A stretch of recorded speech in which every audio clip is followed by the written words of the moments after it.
Hinihintay ng Kamara de Representantes ang sagot ni Ako Bicol Party List Representative Elizalde Co kaugnay ng pagbawi sa kanyang travel clearance. Ayon kay Speaker Faustino Bogie D, wala pang natatanggap ang Kamara na sagot mula kay Co. Noong Biyernes, inilabas ang pagbawi ng travel clearance na ibinigay sa mambabatas. Wala pa sa ngayon.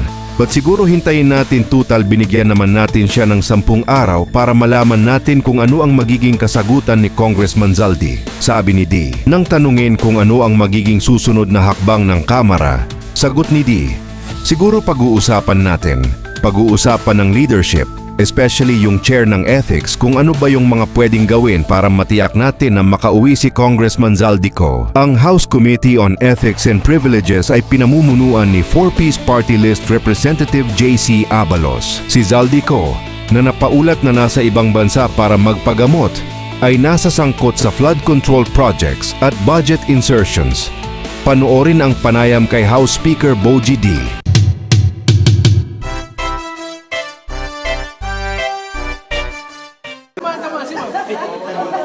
Yung camera ko.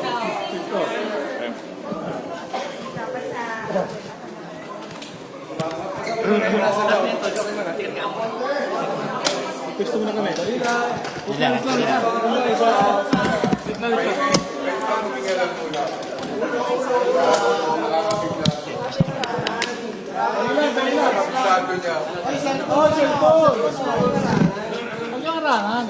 questions lang daw kay Speaker, ha?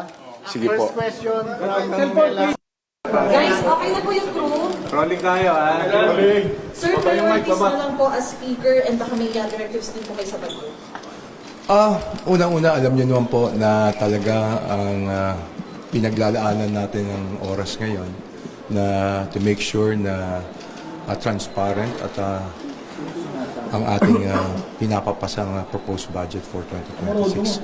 Katunayan yan, ngayon ay meron tayong ginagawang budget amendment and revisions sa subcommittee na kung saan maraming mga member ng House tinatalakay at binubusisi ang proposed budget for next year.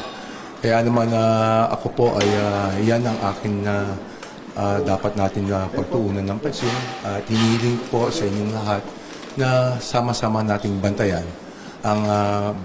ang proposed budget na to nang matiyak na tama ang paglalaanan ng pondo ng bawat sentimo para po sa ating sambayanan. Sir, tuloy pa po ba yung flood control program House? Maraming mga natanggal ng mga flood control projects po, pero kung ito naman talagang kakailangan, ayon nga sa NOAA, yung apps sa NOAA, doon malalaman kung talagang yung area ay kailangan ng mga flood control. Si Secretary Vince Dizon naman ang gumagawa ng lahat ng mga recommendation kung maitutuloy o mabibigyan pa ba ng mga pondo yung mga district o probinsya na nangangailangan ng ganitong klaseng pondo. Sir, question regarding SALEC. Susuportahan niyo po ba yung panawagan na ang mga kongresista po ilabas ang kanilang mga SALEC dahil po in past congresses may ganun pong practice na natigil na? Sa tingin ko naman, sa ngayon, kailangan talaga maging makita nila ang ating mga miyembro at hindi lang dito sa miyembro ng ating mababang kapuluan, dito sa Kongreso, ay lahat dapat talagang makita at maging bukas ang salin ng bawat isa. Para sa ganun talagang ipakita natin sa ating mga kababayan at may manumbalik ang pagtitiwala sa atin. Sir, kaya ba sir, will you commit to release your SALEC? Yes, kung kakailangan ipakita ang aking salin, why not? I'm willing to. Sir, ano po kay Zaldi ko after yung suspend po sa inyong letter para po uwiin si Zaldi ko? May update na po? Wala pa sa ngayon, but siguro hintayin natin. Total, binigyan naman natin na siya ng 10 oras. 10 araw. Sorry, 10 araw para malaman natin kung ano magiging kasagutan ni Congressman Sal. Salamat po. Wala pa, nakikita lang natin na may mga lumalabas sa mga...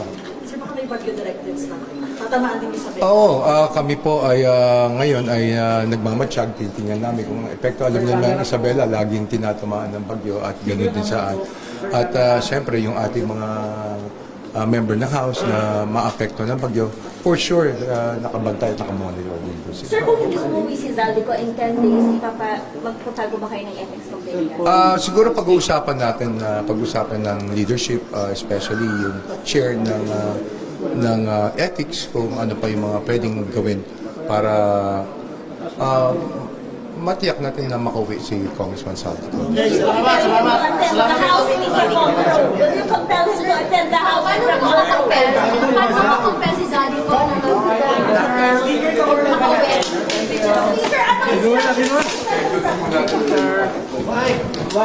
Ang importante mo ngayon ay tapusin po natin ang budget. Doon tayo ngayon nakafocus. Siguraduhin natin na maayos, malinis itong budget na to. Kaya sana bigyan niyo po kami ng sapat na panahon. And then maya-maya lang siguro pwede pa kami magbigay ng ganitong interview regarding naman sa proposed budget for next year. Marami pong salamat. Sir, ano direct from the House meeting? Sir,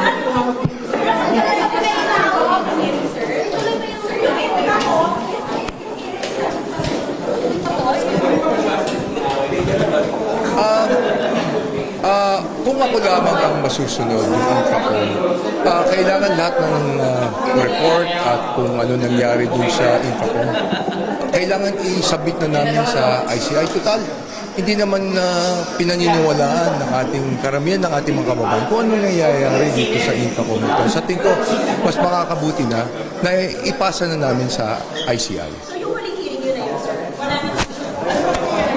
Maraming salamat.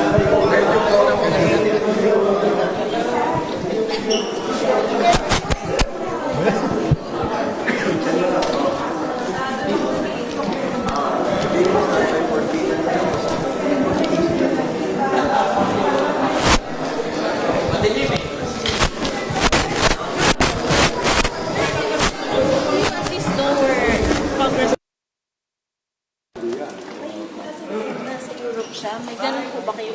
Wala, hindi ko alam. Kaya hindi natin pa alam. Malalaman natin sa tamang panahon. Sir, pinauwi po as to whether natanggap niya po yung May mga nagsasabing natanggap na, pero hopefully nga natanggap na para sa ganun yung 10 araw na ipinain natin sa kanya ay masunod ito. Sir, nasa US pa rin si Kong Zaldico. Salamat po. Sir, will you file a resolution sa Senate po requiring congressmen Salamat po. Salamat po. Thank you po. Thank you po. Salamat po. Salamat po.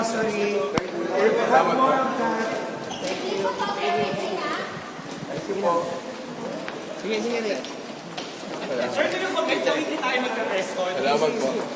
Thank you po. Prioritize 155 billion.